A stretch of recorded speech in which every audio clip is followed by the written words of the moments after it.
Bom dia, meu nome é Ana Júlia e hoje para a matéria de execução e cumprimento de sentença civil, lecionada pelo professor Pedro Donel, nós vamos tratar sobre a legitimidade passiva na execução, ou seja, contra quem se pode promover uma execução, à luz do artigo 779 do capítulo 2, denominado das partes, que consta no segundo livro da parte especial do Código de Processo Civil.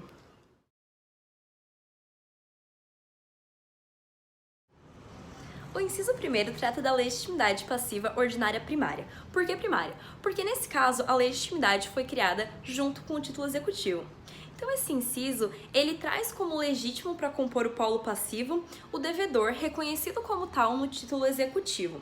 Ou seja, o condenado em uma sentença judicial, a exemplo de um título executivo judicial, ou, por exemplo, um emitente de um cheque ou de uma nota promissória, a exemplo de um título executivo extrajudicial.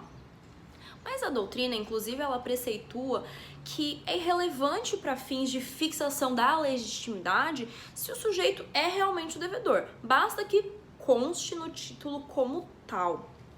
Além disso, a figura de devedor, ela não se aplica necessariamente ao devedor principal, aquele devedor comum que a gente está acostumado a ver. Na verdade, entende-se como devedor todo aquele que, à luz da lei, esteja obrigado a solver uma obrigação, ainda que ele afirme que ele não participou como parte principal daquela relação de direito material da qual surgiu a dívida. Então, quer dizer que também são devedores o fiador, o avalista, o endossante. Então, o litisconsórcio facultativo fica a critério da vontade do credor. Ou seja, se o credor quiser processar o devedor principal, ele pode, mas se ele quiser também processar o fiador ou, por exemplo, o avalista, também fica a critério da vontade dele.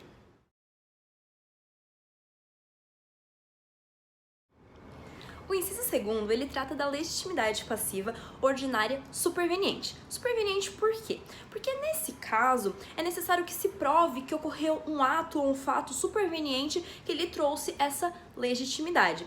Então esse inciso, ele diz que pode ser promovida a execução contra o espólio, os herdeiros e os sucessores do devedor. Mas como que funciona isso? Presta atenção.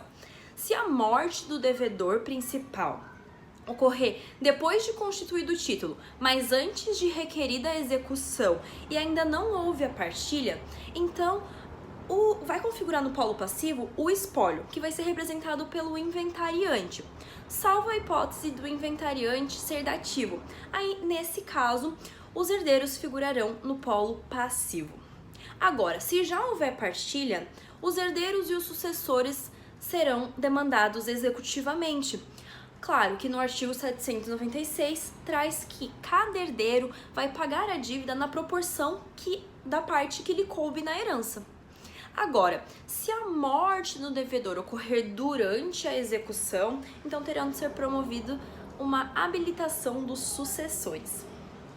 Ocorre que é muito importante ressaltar que, ainda que legítimos para compor o polo passivo da execução, nós temos que nos recordar lá do nosso direito material no Código Civil, o artigo 1792, bem como o princípio da responsabilidade patrimonial, que traz expressamente que o herdeiro responde pela dívida até o limite da herança. Ninguém terá o seu patrimônio atacado por dívida de outra pessoa. Por exemplo, o pai da Maria foi lá, fez dívida atrás de dívida, quando morreu ficou com 200 mil reais de dívida. E na herança que ele deixou para Maria, ficou um equivalente ali de 50 mil. A Maria não vai herdar a dívida, ninguém herda a dívida. No máximo, ela vai ficar sem essa herança aí, porque essa herança vai ser convertida para pagar essa dívida. E ela vai pagar apenas os 50 mil. Os outros 150 mil foram com o pai da Maria. E o credor ficou no prejuízo. É assim que acontece mesmo. Ninguém vai ter a dívida de alguém, ninguém vai ter o seu patrimônio atacado para resolver a dívida de outra pessoa. No inciso 3º, novamente, nós estamos falando sobre uma legitimidade passiva ordinária superveniente, nesse caso, inter vivos.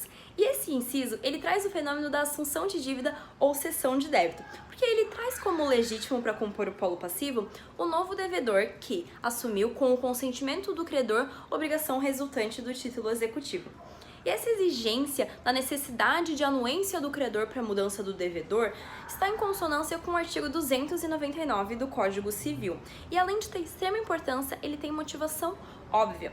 Até porque permitir a mudança do devedor sem o consentimento do credor seria um verdadeiro convite à fraude. Porque quando a gente muda o devedor, a gente muda também o patrimônio que vai ser executado.